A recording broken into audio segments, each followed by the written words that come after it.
आज हम बात करेंगे पोटेंशियल एनर्जी डायग्राम की। Potential energy diagram and reaction mechanism, ठीक है ना। पोटेंशियल एनर्जी डायग्राम और रिएक्शन मैकेनिज़्म की बात करने जा रहा हूँ मैं, ठीक है। पोटेंशियल एनर्जी डायग्राम और रिएक्शन मैकेनिज़्म की बात करने जा रहा हूँ। इसमें सबसे पहले पेपर में सवाल आता है। पेपर में यहाँ पर ये डायग्राम दी होती है, पेपर में ये डायग्राम दी होती है। पेपर के अंदर ये सवाल आता है कि explain potential energy diagram and reaction mechanism. Reaction mechanism को भी एक्सप्लेन करो और पोटेंशियल एनर्जी डायग्राम को भी एक्सप्लेन करो, ठीक है ना। ये पेपर के अंदर सवाल आता है, तो उसमें उस सवाल के अंदर, ठीक है ना, आपको ये डायग्राम गिवन होगी और फिर उसके बाद नीचे ये जो सा है ये रिएक्शन गिवन होगा और रिएक्शन के नीचे ये रेट इक्वेशन गिवन होगी। ये तीन चीज़ें आपको गिवन होगी, ठीक है ना। और ये सारे के सारे स्टेप्स आपको लिखने होंगे पेपर के अंदर, ठीक है, ठीक है ना।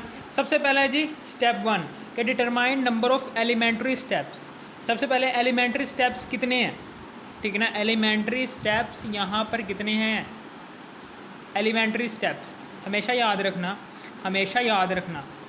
सबसे पहले ये क्या है, स्टेप 1 क्या है कि determine number of elementary steps. Elementary steps कितने हैं, एलिमेंट्री स्टेप्स जो से हैं वो इस केमिकल इक्वेशन के कितने हैं, ठीक है ना। समझ आ गई आपको।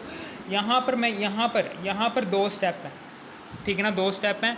मैं बता भी सकता हूँ कि कैसे हैं, ठीक है ना, कैसे हैं। यहाँ पर रिएक्टेंट्स, रेट इक्वेशन में मौजूद रिएक्टेंट्स जो से हैं वो केमिकल इक्वेशन में मौजूद रिएक्टेंट से मैच हो रहे हैं, लेकिन रेट इक्वेशन में मौजूद रिएक्टेंट की मोलर कंसंट्रेशन की पावर जो सी है वो केमिकल रिएक्शन में मौजूद रिएक्टेंट के मोल्स से मैच नहीं हो रही, जिसकी वजह से हम कह सकते हैं कि जो सा केमिकल रिएक्शन है ये वाला, ये 1 स्टेप में नहीं हो रहा, ये 2 स्टेप में हो रहा है। तो हम क्या लिखेंगे कि जो सा ये जो सा केमिकल रिएक्शन है इसके कितने नंबर ऑफ़ एलिमेंट्री स्टेप्स हैं, 2 हैं। 2 स्टेप रिएक्शन है ये, ठीक है ना। समझ आ गई आपको। यानी कि देखें रिएक्टेंट्स तो जो से हैं वो सेम है, NO2 फ्लोरीन केमिकल इक्वेशन में मौजूद रिएक्टेंट रेट इक्वेशन में मौजूद रिएक्टेंट के से सेम आ रहे हैं, लेकिन रेट इक्वेशन में मौजूद रिएक्टेंट की मोलर कंसंट्रेशन की पावर जो सी है, ये देखें यहाँ पर NO2 है, इसकी मोलर कंसंट्रेशन की पावर 1 है, फ्लोरीन की मोलर कंसंट्रेशन की पावर 1 है, लेकिन यहाँ पर फ्लोरीन के कितने मोल्स हैं केमिकल इक्वेशन में 1 है, लेकिन NO2 के number of moles chemical equation में 2 हैं। यहाँ पर कितने हैं, यहाँ पर 1 है। इसका मतलब क्या है कि जो सा केमिकल रिएक्शन है ये 1 स्टेप में नहीं हो रहा, ये 2 स्टेप में हो रहा है। इनमें से एक स्टेप होगा फास्ट स्टेप और दूसरा स्टेप होगा स्लो स्टेप, ठीक है, समझ आ गई। अब फिर उसके बाद आगे की बात करने जा रहा हूँ, स्टेप 2 है कि आइडेंटिफाई रेट डिटर्मिनिंग स्टेप। अब हम रेट डिटर्मिनिंग स्टेप की बात करने जाएंगे कि कौन सा स्टेप क्या है, रेट डिटर्मिनिंग स्टेप है, ठीक है ना। ये देखना, ये नंबर ऑफ़ पीक्स जितनी ज़्यादा होंगी, या फिर आप ऐसे भी अंदाज़ा लगा सकते हैं कि नंबर ऑफ़ पीक्स, ये नंबर ऑफ़ एलिमेंट्री स्टेप का आप इस डायग्राम से भी अंदाज़ा लगा सकते हैं। जितनी ज़्यादा नंबर ऑफ़ पीक्स होंगी उतने ज़्यादा स्टेप्स होंगे। यहाँ पर 2 नंबर ऑफ़ पीक्स नज़र आ रही है ना, एक ये वाली पीक है और एक ये वाली पीक है। 2 नंबर ऑफ़ पीक्स हैं, इसका मतलब क्या है, 2 स्टेप मैकेनिज़्म है, 2 स्टेप रिएक्शन है। अगर यहाँ पर एक पीक होती इसका मतलब ये 1 स्टेप रिएक्शन है। अगर यहाँ पर 3 पीक्स होती, 1 2 3, इसका मतलब क्या है, ये 3 स्टेप रिएक्शन है, ठीक है ना। 3 स्टेप रिएक्शन है, समझ आ गई आपको। 3 स्टेप रिएक्शन है, ठीक है ना। यहाँ पर 3 स्टेप रिएक्शन है। अब उसके बाद नंबर ऑफ़ पीक से हम नंबर ऑफ़ एलिमेंट्री स्टेप्स का भी अंदाज़ा लगा सकते हैं, लेकिन अब हम इन्हीं नंबर ऑफ़ पीक्स की हाइट, ये नंबर ऑफ़ पीक की हाइट, ये नंबर ऑफ़ पीक है, ये जो सी पीक है ना, इस पीक की हाइट से हम रेट डिटर्मिनिंग स्टेप यानी स्लो स्टेप जो से हैं उसको भी हम आइडेंटिफाई कर सकते हैं। स्टेप 2 क्या है, आइडेंटिफाई रेट डिटर्मिनिंग स्टेप।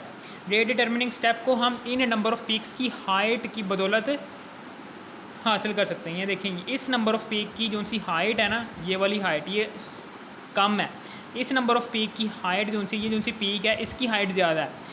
इसकी हाइट कम होने की वजह से क्या है, ये स्लो स्टेप है। इस नंबर ऑफ़ पीक की हाइट जो सी ये ज़्यादा है, जिसकी वजह से हम कह सकते हैं ये क्या है, ये हाई पीक है। ये क्या है, ये फास्ट स्टेप है, ये केमिकल रिएक्शन का फास्ट स्टेप है, ये केमिकल रिएक्शन का स्लो स्टेप है। ठीक है ना। आइडेंटिफाई रेट डिटर्मिनिंग स्टेप में स्टेप 1 जो सा है, यानी कि यही वाला NO2 2NO2 प्लस फ्लोरीन, ये क्या है, ये स्लो स्टेप है। ये जो सी नंबर ऑफ़ पीक है ना, ये वाली नंबर ऑफ़ पीक, जिसका फासला इस नंबर ऑफ़ पीक का ये जो सा ये सेंटर, इस नंबर ऑफ़ पीक में ये जो सी नंबर ऑफ़ पीक है, इसमें जो सा सेंटर आ रहा है ना, इस सेंटर का फासला हमारे इस सरफेस से कम है, जबकि यहाँ पर ऐसा नहीं है। यहाँ पर ऐसा नहीं है। ये देखें ये सेंटर है,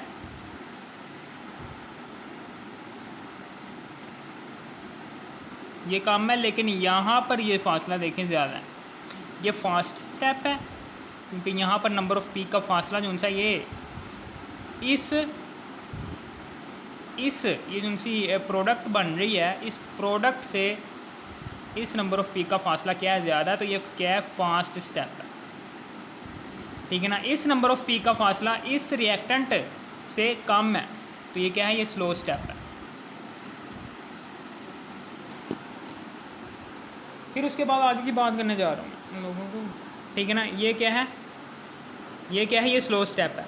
अब फिर उसके बाद स्टेप 3 है, use rate law to determine number of molecules in rate determining step.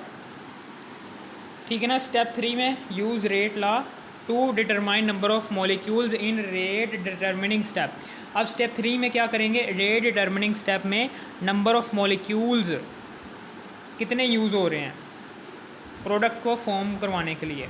ठीक है ना, वो लिखेंगे कि rate law to determine, use rate law को इस्तेमाल करेंगे number of molecules in rate determining step. Rate determining step के अंदर मॉलिक्यूल्स की कितनी तादाद को इस्तेमाल करके आप प्रोडक्ट बना रहे हैं। ठीक है ना, वो लिखनी है कि 2 मॉलिक्यूल्स आ रहे हैं take part in rate determining step. ठीक है। यहाँ पर अब हम क्या करेंगे, स्टेप 4 क्या करेंगे, purpose the elementary step for the mechanism. अब हम मैकेनिज़्म की बात करने जा रहे हैं। ये मैकेनिज़्म, ये जो सा रिएक्शन है ना, ये जो सा रिएक्शन है, ये रिएक्शन 1 स्टेप में नहीं हो रहा। अभी मैंने बताया कि 1 स्टेप में नहीं हो रहा ये रिएक्शन। क्यों नहीं हो रहा, मैंने वजह भी बता दी है। ये 1 स्टेप में नहीं हो रहा। अब इस स्टेप का मैकेनिज़्म में लिखने जा रहा कि ये जो स्टेप है, ये कितने स्टेप्स को इस्तेमाल करके ये हमें स्टेप हासिल हो रहा है। वो वाले सारे के सारे स्टेप मैं इधर लिखूँगा। ठीक है ना, ध्यान से सुनना। अब फिर उसके बाद अब हम बात करने जा रहे हैं यहाँ पर स्टेप 1 की। स्टेप 1 में क्या हो रहा है कि स्टेप 1 है कि यहाँ पर क्या आएगा, सबसे पहले तो नाइट्रोजन डाइऑक्साइड के कितने मॉलिक्यूल्स हैं, 2 हैं। सबसे पहले स्लो स्टेप आता है। ठीक है ना, प्लस फ्लोरीन है, फ्लोरीन के वैसे का वैसे आ जाएगा। ठीक है, फ्लोरीन वैसे का वैसे आ गया। अब फिर उसके बाद यहाँ पर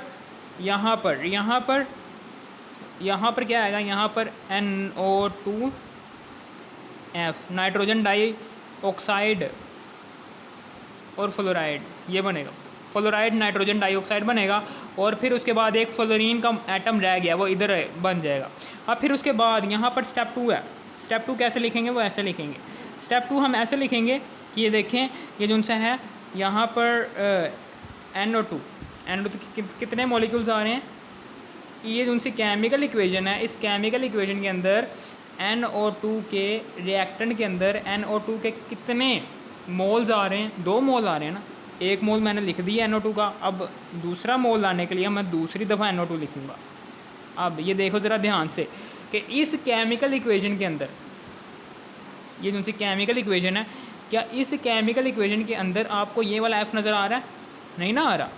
अब इसको कैंसिल करने के लिए मैं क्या करूँगा, इस रिएक्टेंट वाली साइड के अंदर एक और F लिख दूँगा। अब क्या हो जाएगा, ये ये रिएक्टेंट वाला F प्रोडक्ट वाले F से कैंसिल हो जाएगा और बदले में क्या आ जाएगा हमारे पास, ये NO2F वैसे का वैसे। अब NO2F के कितने मोल्स प्रोड्यूस हो रहे हैं, वहाँ पर 2 ना, तो यहाँ पर मैं एक और NO2F का मॉलिक्यूल लिख देता हूँ। ये लो जी, एक और लिख दिया। अब मैं क्या करूँगा, यहाँ पर ये फ्लोरीन है, ये फ्लोरीन का एक एटम इससे एक एटम से कैंसिल हो जाएगा। और फिर उसके बाद यहाँ पर हमें जो सी रेट इक्वेशन हासिल होगी वो इस तरह से कि ये 2 NO2 के मोल जो से होंगे ये ऐड अप हो जाएंगे, 2 NO2 फिर प्लस, और फिर उसके बाद यहाँ पर फ्लोरीन आ जाएगा। फिर उसके बाद आगे की तरफ करने जा रहा हूँ मैं कि यहाँ पर आ जाएगा, ये 2 है ना नाइट्रोजन डाइऑक्साइड, ये 2 हैं तो 2 आ जाएगा, 2 NO2F, ये आ गया, ठीक है ना। यहाँ पर ये आ गया 2 NO2 प्लस फ्लोरीन, फिर 2 NO2F आ गया यहाँ पर, ठीक है ना। ये हमारे पास ये जो सी इक्वेशन है ना ये वाली आ गई, ये वाली जो सी इक्वेशन है ये हमारे पास आ गई। और हमें पता है ये जो सी रेट इक्वेशन होती है ना, रेट इक्वेशन हमेशा याद रखना कि जो सी हमें केमिकल इक्वेशन हासिल हुई है, उस केमिकल इक्वेशन जो सी हमें हासिल हुई है वो कितने स्टेप से हासिल हुई है, 2 स्टेप से। इसमें सबसे पहला स्टेप होगा स्लो स्टेप और दूसरा स्टेप होगा फास्ट स्टेप। और जो स्लो स्टेप होगा ना, ये स्लो स्टेप में मौजूद रिएक्टेंट की मोलर कंसंट्रेशन के प्रोडक्ट को हम रेट इक्वेशन कहते हैं।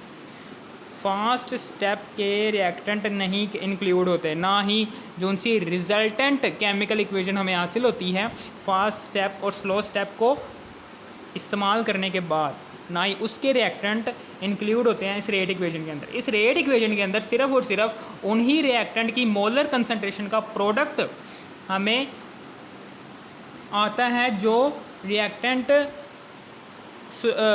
इस केमिकल इक्वेशन के मैकेनिज़्म में स्लो स्टेप के अंदर आ रहे हो, ठीक है ना। ये देखें NO2 आ रहा है, NO2 भी आ रहा है, फ्लोरीन आ रहा है, फ्लोरीन आ रहा है। अब यहाँ पर लिख दो नाइट्रोजन डाइऑक्साइड और फ्लोरीन की मोलर कंसंट्रेशन के प्रोडक्ट को हम रेट इक्वेशन कहेंगे। किसकी रेट इक्वेशन? इस रिजल्टेंट केमिकल इक्वेशन की जो हमें हासिल हुई है through slow step and fast step, ठीक है ना। समझ आ गई आपको, ये हो गया। अब उसके बाद अब मैं आगे की बात करने जा रहा हूँ कि 2 molecules take part in rate determining step. 2 molecules take part rate determining step के अंदर 2 मॉलिक्यूल्स हिस्सा ले रहे हैं। ये देखें, एक है जी NO2 नाइट्रोजन डाइऑक्साइड का मॉलिक्यूल, एक है जी फ्लोरीन का मॉलिक्यूल। 2 मॉलिक्यूल जो से हैं वो इस स्लो स्टेप के अंदर हिस्सा ले रहे हैं, वही लिखा है बस। Use rate law to determine number of molecules in rate equation. Rate determining step में कितने नंबर ऑफ मॉलिक्यूल्स हिस्सा ले रहे हैं?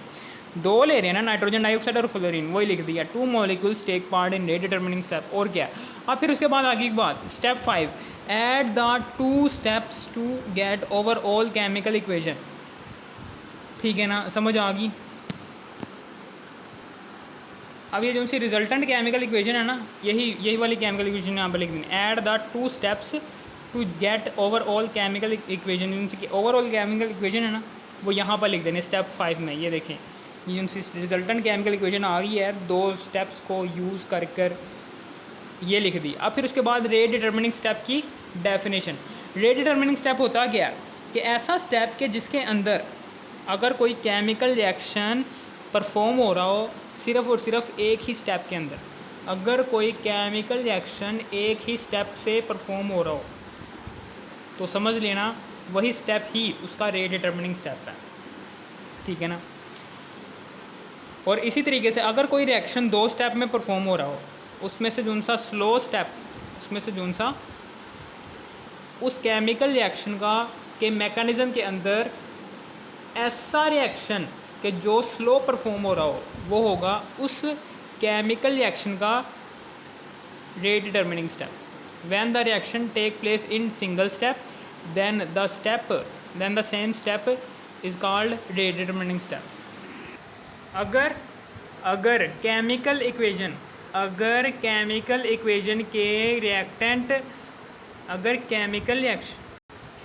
केमिकल इक्वेशन में मौजूद रिएक्टेंट जोन से हैं अगर केमिकल इक्वेशन में मौजूद रिएक्टेंट जोन से हैं अगर केमिकल इक्वेशन में मौजूद जो उनसे रिएक्टेंट हैं वो भी मैच हो रहे हो रेट इक्वेशन में मौजूद रिएक्टेंट से, और केमिकल इक्वेशन में मौजूद रिएक्टेंट के नंबर ऑफ मोल्स भी मैच हो रहे हो रेट इक्वेशन में मौजूद रिएक्टेंट की मोलर कंसंट्रेशन की पावर से, तो समझ लेना वो जो सा केमिकल इक्वेशन है वो सिर्फ और सिर्फ एक ही स्टेप में हो रहा होगा और उसी सिंगल स्टेप को हम कहेंगे ये क्या है, ये स्लो स्टेप है।